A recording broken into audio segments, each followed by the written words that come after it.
Ok, esto ya está grabando. Buenos días, Carles. Hola, ¿qué tal? ¿Cómo estás? Bien, muy contento. Siempre empiezo las entrevistas preguntándote por qué haces cine, ya te lo pregunté. Así que, ¿cómo fue tu experiencia estudiando en el CEC? ¿Es algo que recomendarías? ¿Es algo o no? ¿O dirías...? Bueno, yo sí, fue la verdad una experiencia que me marcó profundamente en mi vida, y conocí allí muchos compañeros y descubrí pues el cine, porque yo siempre había sido cinéfilo de pequeño, pero bueno, descubrí otro tipo de cine que hasta que entré en la escuela pues no conocía, ¿no? Yo era muy fan del cine de género. En los años 80 me pasé mi infancia yendo al cine, pero luego pues en la escuela también descubrí a los autores, a los grandes autores, descubrí películas que me marcaron y que eran, bueno, pues anteriores a mi niñez, y que fui descubriendo pues durante todos esos años, también yendo a la Filmoteca cada día con los compañeros del CEC, y haciendo cortos y haciendo largos. El largo de Xavi Puebla, su primer largo. Luego ya a partir de ahí surgió la semilla de Jovas con Ramon Térmens, y bueno, pues sí, hace ya 20 años de aquello, que en fin, también cuando te das cuenta cómo pasa el tiempo, pues te entra un poco de vértigo, ¿no? Porque sí, ya son muchos años de aquella etapa. ¿De dónde viene esa idea o esa fijación en tu cine, o ese interés de historias oscuras, personajes inquietantes, situaciones muy perturbadoras? Porque en todas tus películas, en mayor o menor medida, está ese elemento. O sea, lo primero que ves en una de tus películas es muy... O sea, te reconcilia mucho con lo que has hecho y con lo que parece que vayas a hacer. Bueno, quizás es porque también me han marcado a mí mucho este tipo de películas, y porque, digamos, pues no son las películas más convencionales o tal. A mí, en mi época de estudiante de cine, pues cuando empecé a interesarme por el cine mudo, pues por ejemplo el expresionismo alemán fue algo que me impactó. Iba a la Filmoteca y veía las películas varias veces.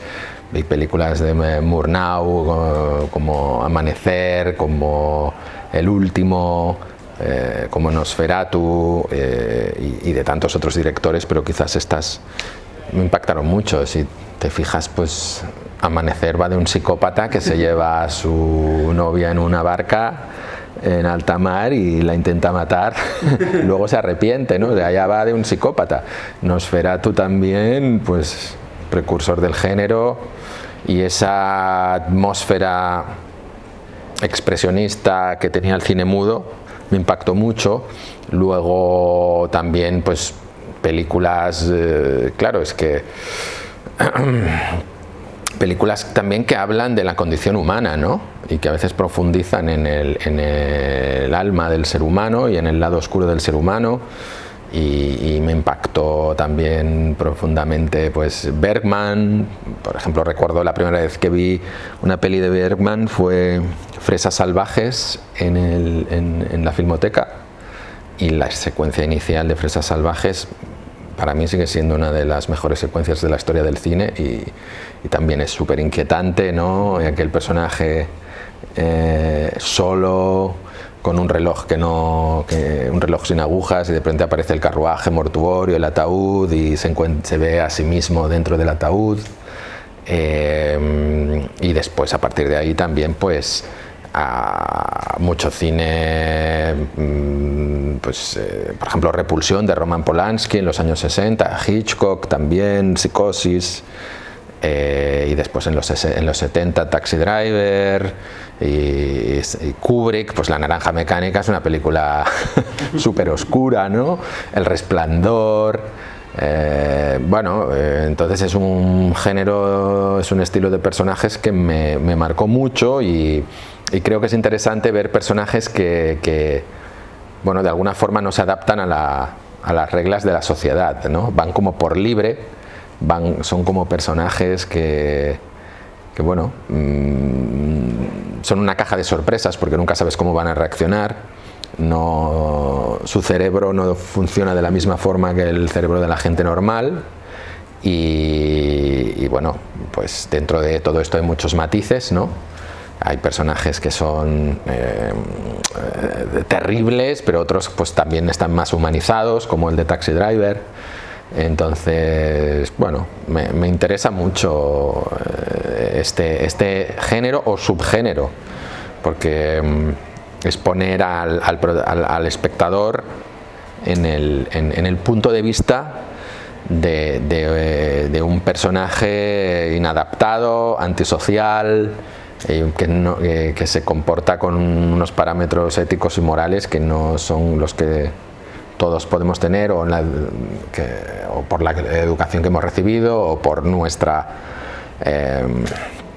porque somos personas con sentimientos y seres humanos y tenemos remordimientos, pues no somos capaces o sea, no nos comportamos de esa forma. Pero estos personajes muchas veces reflejan las personalidades que tienen un trastorno de la personalidad antisocial, un trastorno de la personalidad narcisista o una psicopatía, y no sé, los hace para mí atractivos, y también tiene algo adictivo, como de ver qué va a hacer ahora, ¿no?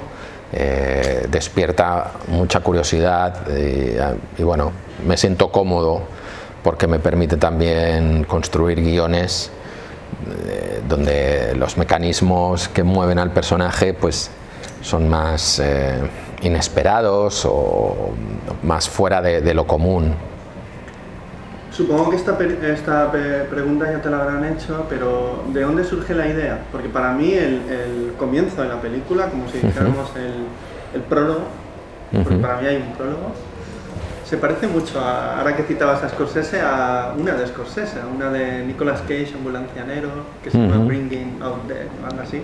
Sí. O sea, enseguida me vino esa imagen, ¿no? Sí, una de las pelis más flojas de Scorsese para mí, porque la volví a ver y pensé, Dios mío, esta película no ha aguantado nada bien el paso del tiempo, y nada que ver con Taxi Driver, ni con uno de los nuestros, ni con ninguna de las obras maestras de Scorsese. De hecho, lo de las ambulancias apareció mucho más adelante ya en el guión. En la primera versión del guión, él no trabajaba de ambulanciero, ¿no? Y eso surgió más adelante, y me parece... Esos son los mecanismos de cómo elaborar las películas. Sí. Porque cambian mucho, ¿no? Sí, a mí la idea inicial era pues una persona con un trastorno de la personalidad narcisista, antisocial, o un psicópata, porque a veces las líneas que definen estas psicopatologías o estos trastornos no están bien definidas. Era un personaje con estos rasgos psicopáticos que se queda en silla de ruedas, ¿no? Entonces, como son personas extremadamente egocéntricas, manipuladoras, y que de alguna forma son muy tóxicas y necesitan hacer sufrir a la gente que tienen a su alrededor para ellos sentirse bien, porque es la única forma que tienen de sentir algo, porque son personas que no tienen emociones, no sienten emociones, ellos han aprendido a fingir las emociones desde pequeños. Y entonces, un personaje de estas características, al ponerlo en silla de ruedas, ver cómo reacciona, porque claro, pierde todas las herramientas que él tenía para poder manipular, para poder él conseguir sus objetivos, y no están acostumbrados a que las cosas les salgan mal, tienen muy baja tolerancia a la frustración y no aceptan la derrota, no son capaces tampoco de superarse o de buscarle el lado positivo, ¿no? Entonces, ese era el punto de partida. Psicópata que se queda en silla de ruedas y que pues su novia le deja porque ya no puede, la situación ya es insostenible, porque su carácter es terrible, ¿no? El carácter de él no es por ser un parapléjico, porque es por su personalidad, ¿no? Entonces ella le deja, entonces es como él reacciona ante eso. Y ya luego, pues en unas versiones posteriores del guión, volviendo a trabajar las escenas iniciales, decidí meterlo de la ambulancia, ¿no? Porque, bueno, me parecía mucho más cinematográfico que el tío trabaje de ambulanciero, pues que no que trabaje en una oficina, que era lo que pasaba. La primera versión del guión, él trabajaba en una oficina, o era un vendedor de seguros, o era no sé qué. Y luego, pues dándole ya vueltas al guión, buscar algo más cinematográfico, y que también hacía la película que ya desde el principio fuera oscura, te marcase un tono, porque el mundo de las urgencias y de los accidentes de tráfico y de trabajar en una ambulancia es muy duro, es algo a lo que yo sería incapaz de enfrentarme, porque imagínate que lo que tienes que ver cada día, ¿no? Las situaciones con las que te encuentras. Y pensé que, bueno, para un personaje psicópata de estas características, pues él ahí también se sentiría en su salsa, porque como no tiene sentimientos, pues ¿sabes? Él pues le da como igual, y entonces ya desde el principio te provoca esa incomodidad de, bueno, este tío que se supone que tiene que salvar vidas y que se supone que es alguien que se entrega que se tiene que estar entregado a la causa para salvar vidas y salvarse personas, y en cambio le da todo igual. Y así nació la idea de la ambulancia, pero entonces me miré un poco la de Martin Scorsese y dije, lo único que me gustó era la estética de las ambulancias y tal, porque aquí las ambulancias son del Cat Salud, ¿sabes? O en Madrid son del el SEMUR, no sé cómo se llama, porque estuve mirando las ambulancias, el SAMUR, y son todas amarillas, fosforito, de colores de tal, son muy poco cinematográficas. Entonces sí que intentamos que las ambulancias fueran más al estilo americano, y los trajes de suyos, porque aquí pues claro van con chalecos reflectantes, tal, que estéticamente no era interesante, digamos, a nivel cinematográfico. Sí que tienes una idea de que la historia sea temporal, porque no la ubicas en ningún lugar, y donde viven, no sé, podría ocurrir en un amplio abanico de muchísimos años. Sí, el cine contemporáneo tiene el problema de que si tú haces una pareja normal, que viven en el año 2020, que son una pareja trabajadora normal, da igual si viven en España, en América o en Alemania, pues todas las casas están decoradas igual, con muebles de Ikea y tal. Entonces, claro, yo me niego a hacer una película con muebles de Ikea. No tengo nada en contra de Ikea, pero me parece que me gusta más, o sea, a mí me gusta transmitir una estética, una atmósfera, y entonces toda esa atmósfera más, ¿cómo te diría? Viejuna, anticuada, sin época, creo que es mucho más cinematográfica. Luego a lo mejor muchos espectadores en Netflix pensarán, pero bueno, estos tíos ¿dónde viven? ¿En qué casa viven? O es el 2020, pero llevan móviles, pero la casa parece de los años 80. Lo intentamos justificar un poco, como que es que la casa de la abuela de él, que él se supone que la ha heredado, o que, ¿sabes? Que él, porque esto lo hablamos con los actores, ¿no? Que un poco su pasado, pues que él lo había educado su abuela, que a lo mejor era huérfano, lo educó su abuela, lo que sea. La abuela murió y heredó la casa, y bueno, intentamos justificarlo un poco de esa forma, porque a mí, claro, me gusta más, digamos, a nivel de dirección artística, me gusta mucho más la estética de los 70, de los 80, incluso hasta de los 90, donde cada mueble, cada cosa es diferente, no, ¿sabes? No son todas iguales, compradas en Ikea, y que todo el mundo tiene. Entonces, hoy en día, entre los móviles y entre los muebles de Ikea, pues todas las películas serían iguales, ¿no? Serían todas iguales. Entonces, bueno, fue un poco esa buscar una estética y una atmósfera. No sé si... Yo espero que funcione, que no chirríe. Yo creo que funciona, a mí me encanta, ¿eh?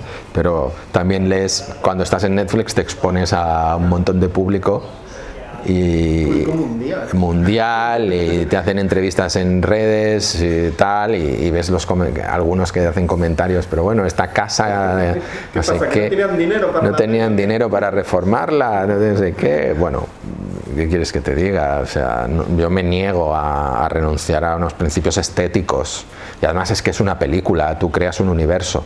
Tampoco la película tiene una intención de ser cine social, va más enfocada al thriller psicológico. Nuestras referencias eran películas como Repulsión de Polanski, eran a nivel de decorado, a nivel del decorado. La trilogía del apartamento, que él le llama. El quimérico inquilino, Repulsión, y hay otra de apartamento, sí, la semilla del diablo. Sí. Claro, eso es lo que la estética que me gustaba. Pero es eso, hoy en día, si fuera realista no podrías hacer películas así. ¿En qué momento entra Netflix y cómo se hace ese proceso? Pues entró cuando ya tenía el guión y ya tenía el proyecto avanzado, y tenía a Mario y tenía a Deborah François y tenía a mi equipo trabajando en el desarrollo de la película, y estábamos buscando la financiación.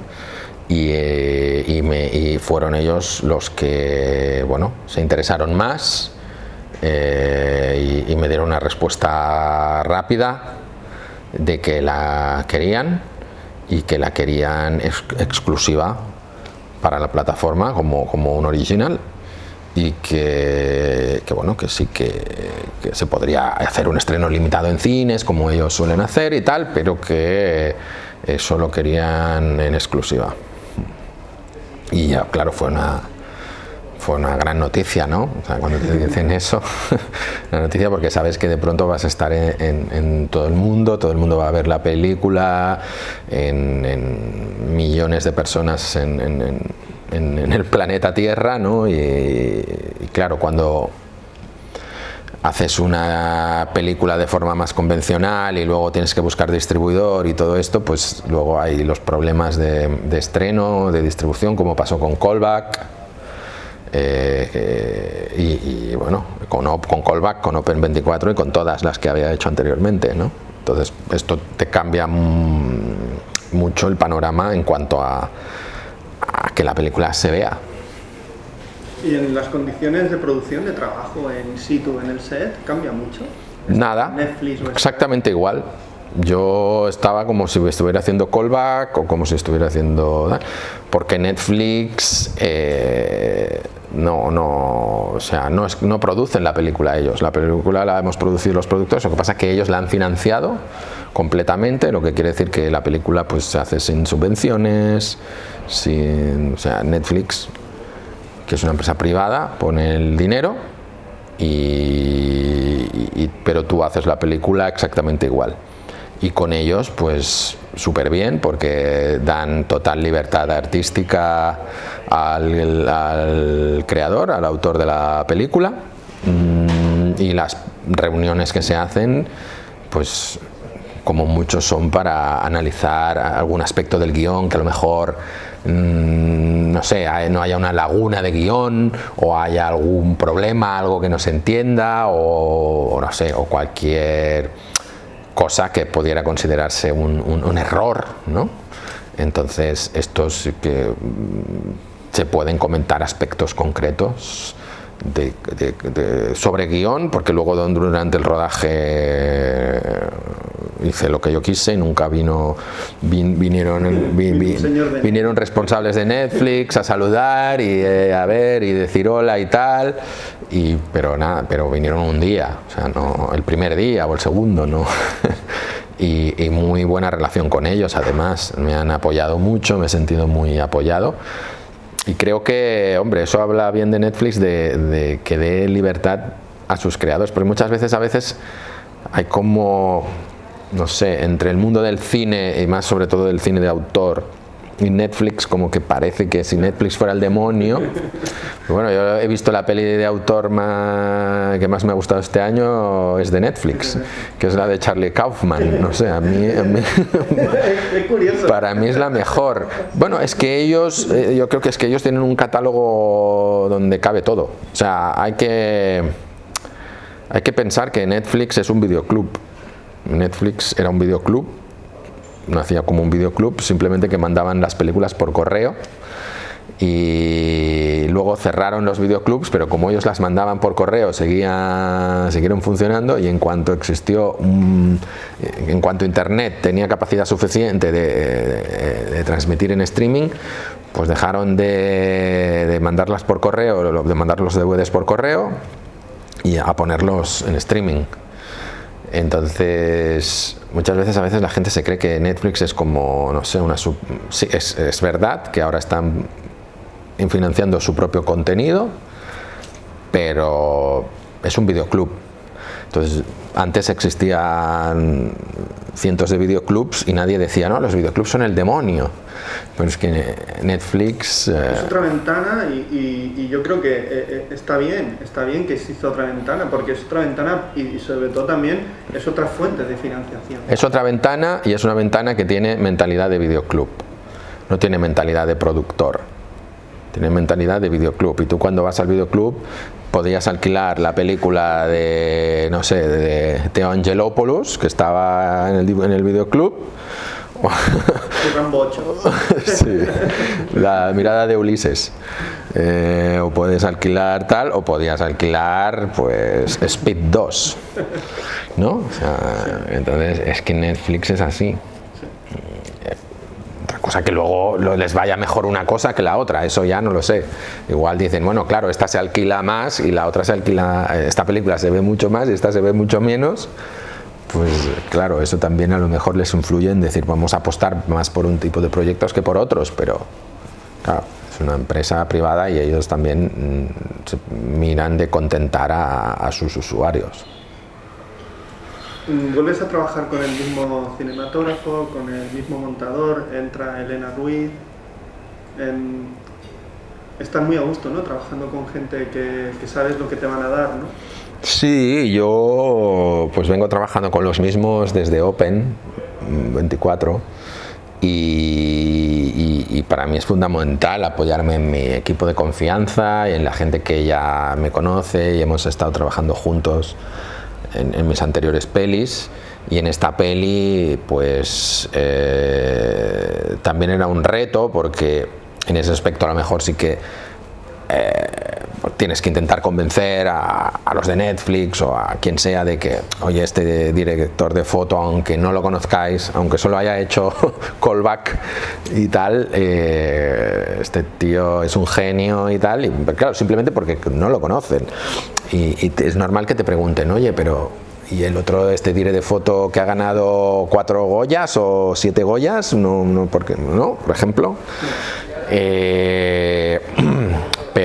Pero me dieron la libertad para poder elegir yo al equipo que quería, confiaron en mí, y bueno, estoy muy contento de no haber defraudado y de que la película haya quedado bien y que esté funcionando muy bien en Netflix. Y Sebastián Vogler, que es amigo, te pregunto por él, ¿es un nuevo fichaje en tu factoría? Sí,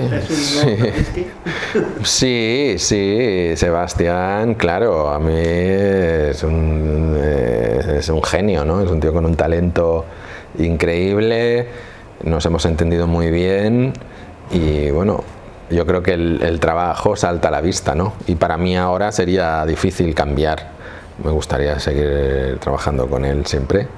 La película, piensa que tuvimos que rodar en plató, toda esa casa donde viven los protagonistas es un decorado en un plató, y era un reto porque yo quería que el decorado no pareciera un plató, no pareciera un decorado, quería que pareciese una casa de verdad, ¿no? Pero manteniendo esa estética de la que hablábamos antes y tal, y era un reto, y porque era también la primera vez que hacíamos todos hacíamos una película, mi equipo, que hacíamos una película pues así tan ambiciosa y además en un plató que tienes miedo de que el plató luego se note como el decorado de cartón piedra y tal, que a veces se ve falso. Y te saca de la peli. Sí, claro. Porque ya sabes que es una peli. Claro. No es una historia en la que estás muy metido. Claro. Entonces tú esa casa que estás viendo todo el rato en El Practicante, donde sucede el 60% de la película, es todo un construido y diseñado por Vogler. Lo trabajamos mucho en equipo, de cómo queríamos que fuera, qué estética queríamos que tuviera, y al final pues eso es lo que Sebastián ha hecho. Es una maravilla. Hablando un poco del cast de Mario Casas, hace tiempo que dejó de ser un chico guapo para convertirse en un actor de raza y meterse en historias y personajes tremendos, hasta el aspecto físico, el peinado. Guillermo Fenning lo había visto en Nadie nos mira, la película esta que rodó en Nueva York. Celso Bugallo también lo conocía, María Rodríguez, pero la actriz francesa es brutal. ¿Dónde has sacado de esta mujer maravillosa?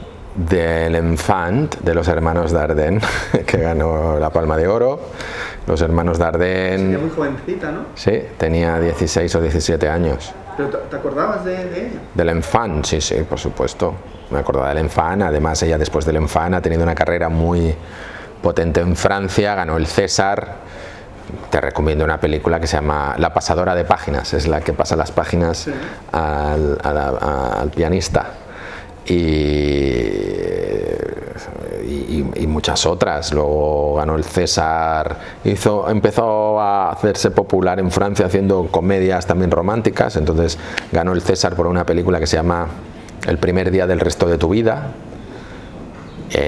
Pero bueno, yo la recordaba sobre todo por El Enfant, por La pasadora de páginas. O sea, enseguida que tuviste el personaje pensaste en ella, ¿no? Sí, porque yo quería una actriz que fuera de fuera, para que me venía bien por la historia que ella fuera de fuera, porque pues estos psicópatas siempre intentan atrapar a una presa que sea, claro, alguien a quien puedan aislar, alguien a quien ella, en el caso, al ser de fuera, pues no tiene la familia aquí, o igual no tiene muchos amigos aquí, ¿no? Y eso la convierte en una víctima más propicia para él. Entonces, sí, ya pensé en Débora y le mandé el guión, y bueno, la sorpresa fue que me dijera que sí, porque yo lo mandé un poco, ¿sabes? Lo mandé un poco a ver si suena la flauta, y porque ella en Francia es una actriz reconocida, sí. ¿Y Guillermo, por ejemplo, lo habías visto en algún sitio y dijiste, este me puede...? Sí, lo había visto, y con Guillermo fue más haciendo casting. Estuvimos como varias propuestas encima de la mesa, me mandaron varias propuestas de casting.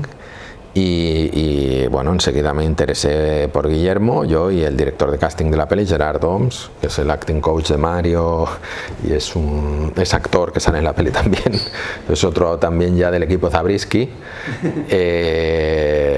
Pues nos encantó. Yo lo descubrí en el casting, no había visto sus anteriores películas, pero luego las miré. Hizo una serie, ¿no? Para Netflix también con para HBO. Sí, con Fodil. Sí, una serie para Isabel Cochet, sí. Foodie Love. No se había estrenado aún. Pero vi sus trabajos previos. El casting, desde luego, fue la opción que más nos gustó.